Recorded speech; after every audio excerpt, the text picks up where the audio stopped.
एक बार की बात है, एक व्यक्ति गौतम बुधवार के पास जाता है और उनसे सवाल करता है कि मेरे मन में कई प्रश्न जाग रहे हैं और मैं आपसे उन सभी प्रश्नों के उत्तर जानना चाहता हूँ।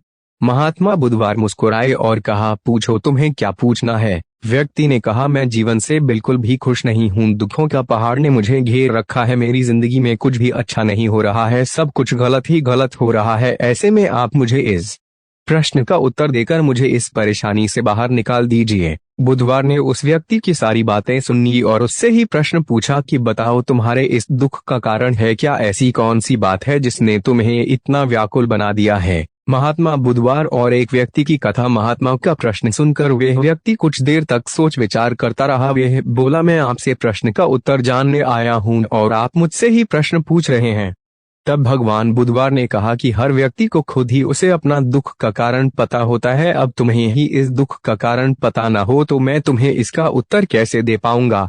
फिर उस व्यक्ति ने कहा, बुधवार, आप तो ईश्वर हैं। लोग कहते हैं कि आपको सबके बारे में पता है और सबकी परेशानी का उत्तर आप जानते हैं। उसकी बातें सुनकर बुधवार ने कहा, तुम्हारी यही सोच तो गलत है। तुम सोच रहे हो कि कोई आएगा और तुम्हें तुम्हारी सारी परेशानियों से निजात दिलवाएगा। ऐसे में तुम गलत हो, क्योंकि तुम्हारे अलावा ऐसा कोई भी नहीं जो तुम्हारी मदद कर सकता हो।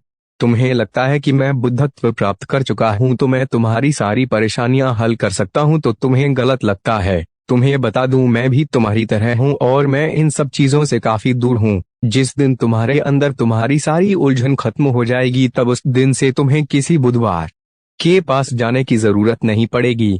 फिर बुधवार ने उस व्यक्ति से एक और प्रश्न किया, क्या तुमने कोई फूल देखा है? जिस पर उस व्यक्ति ने कहा, यह कैसा प्रश्न है, फूल तो हर व्यक्ति ने देखा होता है। इस पर महात्मा ने कहा, अब फूल सवेरे एक कली होता है, दिन में खिलकर फूल बनता है और फिर रात में मुरझा जाता है। इसीलिए अगर पुष्प भी यही सोचे कि वह शाम को मुरझा जाएगा तो फिर वह खिले ही क्यों? ऐसे में अगर तुम भी हमेशा दुखों के बारे में सोचते रहोगे, बस तुम भी खुश नहीं रह पाओगे। इसीलिए अच्छा रहेगा कि तुम अपने जीवन पर सकारात्मक चीजों पर ध्यान दो, जो तुम्हें खुश रखे। उन छोटी छोटी बातों को याद करो। यदि तुम खुश रहना चाहते हो तो तुम नकारात्मक चीजों को छोड़कर सकारात्मक पर ध्यान दो। गौतम बुधवार की बातें सुनकर वह व्यक्ति कुछ देर तक सोचता रहा और फिर कहने लगा कि बुधवार, क्या ऐसा हो सकता है कि मेरे जीवन का सभी दुख एक साथ खत्म हो जाए, मेरी सभी परेशानियां समाप्त? तब बुधवार ने कहा, यदि कोई तुमसे कहता है कि तुम शाम तक मरने वाले हो तो फिर तुम क्या करोगे? क्या तुम अपने दुखों के बारे में सोचोगे? तुम्हें ऐसी कोई भी समस्या याद नहीं आएगी जिसके लिए तुम अभी परेशान हो, क्योंकि तुम जीवन के अपने अंतिम पलों के बारे में ही सोच रहे होगे। मनुष्य अपने जीवन में दुखी क्यों रहता है? अचानक तुम्हें यह लगेगा कि मृत्यु के आगे तो सब व्यर्थ है, क्योंकि जीवन में इससे बड़ा कोई सत्य है ही नहीं। उस आदमी ने महात्मा को बीच में ही टोकते हुए कहा, तो आप क्या चाहते हैं? मैं दिन भर यही सोचता रहूं कि मैं मरने वाला हूं, और ऐसा करने से क्या मेरी समस्याओं का अंत हो जाएगा? तब बुधवार ने कहा, नहीं, तुम ऐसा बिल्कुल नहीं सोचो। तुम्हें सिर्फ यह सोचना है कि तुम जब तक इस दुनिया में रहोगे तब तक खुश होकर रहोगे, क्योंकि अगर तुम्हारा मन नियंत्रित नहीं होगा तो तुम्हारी इच्छाएं बढ़ेगी। बस इस इच्छाओं पर काबू पालो, तुम सफल जरूर होगे। महात्मा की यह बात सुनकर व्यक्ति फिर बोला कि मुझे यह बताइए कि मन तो चंचल होता है, अतः इस पर कैसे काबू पाऊं? इस पर भगवान बुधवार बोले, पहले तो तुम्हें खुशी और दुखी का अंदर जानना होगा। खुशी के समय ज्यादा खुश ना हो और वही दुखी के समय ज्यादा दुख ना हो। अभ्यास के द्वारा अगर यह पता करने की कोशिश करोगे तो यही जानोगे कि तुम्हारी इच्छाएं ही वे होती है तो तुम्हारे दुखों का कारण बनती है। जीवन में जितनी इच्छा के पीछे भागोगे उतना ही दुख तुम्हें घेरेगा, क्योंकि जब मनुष्य की इच्छाएं पूरी नहीं होता तब यह दुखी होता है। इसलिए इन पर काबू पाना सीखो। कुछ दिन बीते और वह व्यक्ति पुनः महात्मा बुधवार के पास पहुंचा। उसके हाथों में बहुत सारे कागज थे। फिर उसने बुधवार से कहा कि मैंने सब लिख लिया है।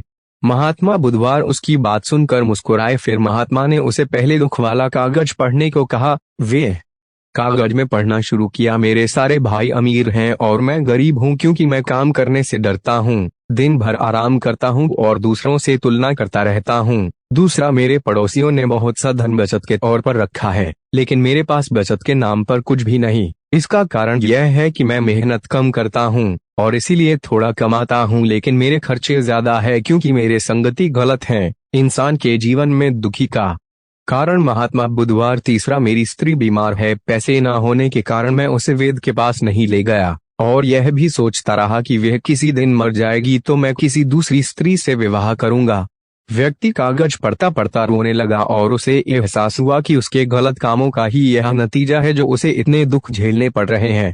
गौतम बुधवार मुस्कुराए और कहा कि चलो अब अपना खुशियों वाला कागज पढ़कर सुनाओ। तब हुआ व्यक्ति फिर से उत्साहित होकर वह कागज पढ़ने लगा। यह सब कहने के बाद गौतम बुधवार ने उस आदमी से एक बात और कही। उन्होंने कहा, चलो मैं तुम्हें एक ऐसी बात बताता हूँ, इसे जानने के बाद तुम्हारी सभी दुखों खत्म हो जाएंगे। महात्मा की बातें सुनकर व्यक्ति बहुत खुश हुआ और कहने लगा, कृपया मुझे वे उपाय बता दें। तब गौतम बुधवार ने कहा, तुम 2 पन्ने और एक कलम लेकर आश्रम के एक कोने में बैठ जाओ और किसी से बातें मत करना। एक पन्ने पर अपना सारा दुख और उसका कारण लिखना और एक पन्ने पर सारा सुख आराम से लिखना, क्योंकि तुम्हारे पास समय बहुत है। इसके बाद वे आदमी बुधवार को प्रणाम करके वहां से चला गया। कुछ दिन बीते और वह व्यक्ति पुनः महात्मा बुधवार के पास पहुंचा। उसके हाथों में बहुत सारे कागज थे। फिर उसने बुधवार से कहा कि मैंने सब लिख लिया है। महात्मा बुधवार उसकी बात सुनकर मुस्कुराए। फिर महात्मा ने उसे पहले दुख वाला कागज पढ़ने को कहा। वे कागज में पढ़ना शुरू किया, मेरे सारे भाई अमीर हैं और मैं गरीब हूँ, क्योंकि मैं काम करने से डरता हूँ, दिन भर आराम करता हूँ और दूसरों से तुलना करता रहता हूँ। दूसरा, मेरे पड़ोसियों ने बहुत सा धन बचत के तौर पर रखा है, लेकिन मेरे पास बचत के नाम पर कुछ भी नहीं। इसका कारण यह है कि मैं मेहनत कम करता हूँ और इसीलिए थोड़ा कमाता हूँ, लेकिन मेरे खर्चे ज्यादा है क्योंकि मेरे संगति गलत है। इंसान के जीवन में दुखी का कारण।